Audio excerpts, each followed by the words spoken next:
आभार व्यक्त करना चाहती हूँ और बधाई देना चाहती हूँ। आभार इसलिए क्योंकि लोग एक परंपरा है और उस परंपरा की माला के मनके जब बहुत मजबूत होते हैं तभी वो माला भी बड़ी मजबूत होती है। ये वो माला है जो हर पीढ़ी अपने सन्निकट आसपास समाज के जितने भी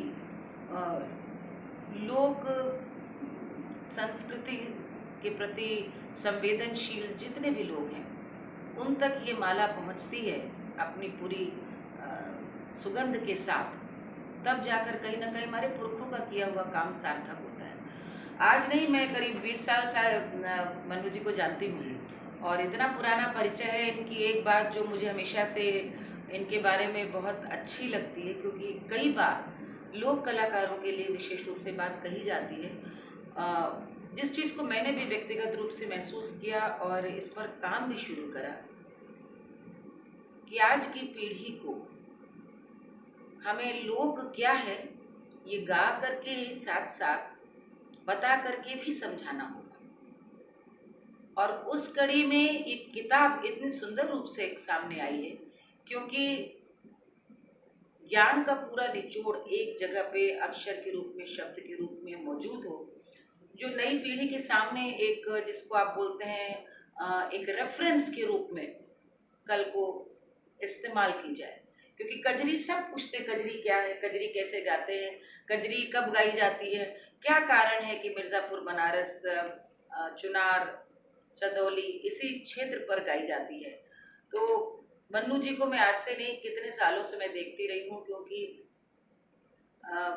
वो हमेशा क्या गा रहे हैं उसके इतिहास, उसके उद्गम, उसकी निकासी, पूरी परंपरा को शब्द देते हुए बताते हैं। और मुझे लगता है आज के समय की बहुत बड़ी मांग है।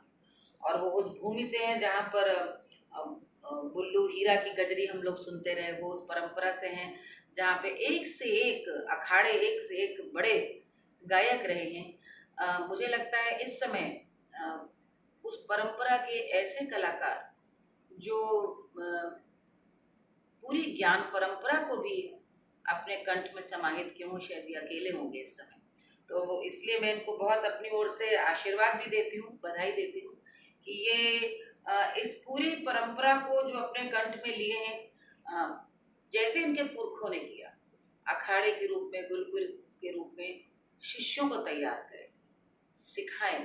क्योंकि ये जो ज्ञान है ये तो हमारे साथ तभी तक रहता है जब तक हम इसे बांटते रहते हैं, साझा करते रहते हैं।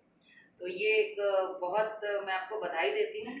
और मुझे लगता है बहुत सारे लोगों के मन में जो प्रश्न, जिज्ञासाएं हैं, वो भी कहीं ना कहीं उनका शमन होगा इस पुस्तक को पढ़ करके। और दूसरा, लोग ये जानेंगे कि किस तरह से कजरी सिर्फ एक गायकी नहीं है। मैं बार बार कहती हूँ कि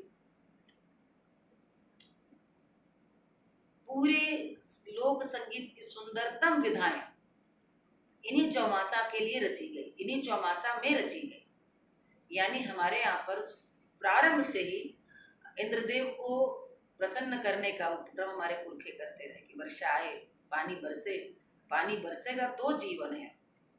और मैं ये बात और भी कहना चाहती हूँ कि देखिए, मैं भी बनारस में थी सावन में और पूरे 5-6 दिन थी। आपका फ़ोन आया कि ये हमको पुस्तक आपके हाथों से ही विमोचन कराना है। तो मैंने कहा कि तो मैं बनारस आऊँगी और अभी फिर आऊँगी 15 दिन में। तो उन्होंने इंसिस्ट किया कि नहीं, सावन में ही करना चाहते हैं। ये भी परंपरा है। ये वही समझ सकते हैं जो उसको जीते हैं कि उनका ये आग्रह था। तो मैंने बल्कि कल परसों भी उनको बोला कि आप उतनी दूर से आएंगे, इससे अच्छा है कि मैं आऊँगी तो बनारस में हो जाएगा, हम ही आ जाएंगे। लेकिन उनके मन की इच्छा थी नहीं, सावन में हो। अब ये वही समझ सकते हैं कि सावन का क्या अर्थ है, सावन का क्या स्थान है हम सबके मन में, हृदय में। और जो काशी में रहता है वो भगवान आशुतोष के सबसे प्रिय महीने में उनके आशीर्वाद से जो चीज़ें ली जाती हैं फलीभूत होती हैं। और ये सावन है, सावन भाई बहन का भी बहुत नेह का बंधन है। तो मैं इनको बड़ी होने के नाते आशीर्वाद और शुभकामनाएं देती हूँ कि ये इसी तरह से जैसे इनके पूर्वज झंडा गाड़ते रहे, ये झंडा गाड़ते रहें और अपने पुरखों की इस विरासत को आगे लेके जाएं, बहुत परिश्रम के साथ। इन्होंने उस पूरी परंपरा का ज्ञान अर्जन किया है, बातें सारी एक जगह पे इकट्ठी करी। ये उसकी एक जीती जागती पाठशाला है। हृदय से आशीर्वाद देती हूँ अपने किताब के रूप में।